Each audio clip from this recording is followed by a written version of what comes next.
Essentially, it's an action, adrenaline experience. When a customer comes in and comes to the business, there's a couple different ways they can come at it. Obviously, there's walk-in traffic, and then there's also the ability to book specific dates and specific packages.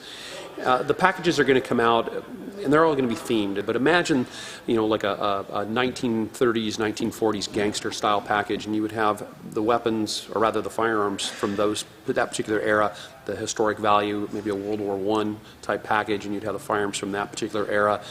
You might have a cowboy action style package, and you would have the weapons from that particular era, and they would select that and have the appropriate amount of ammunition, and they would be taken out onto the range by one of the range safety officers, and under that range safety officer's guidance, be taken through the safe operation of that firearm and allowed to experience it.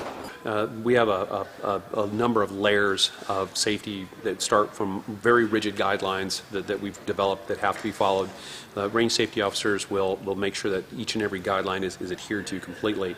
Plus, when an individual's on the range, they're never out there by themselves. They're never out there without the guidance and without the actual contact from the range safety officer.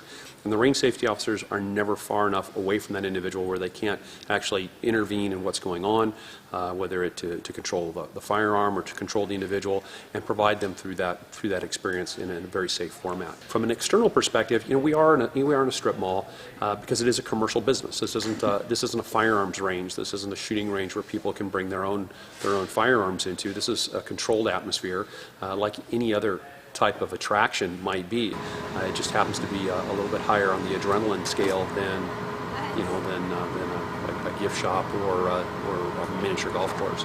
Based on the influx on other like facilities, that we may even have to put a turnstile in to slow people down coming through the door, because they do tend to be pretty popular facilities.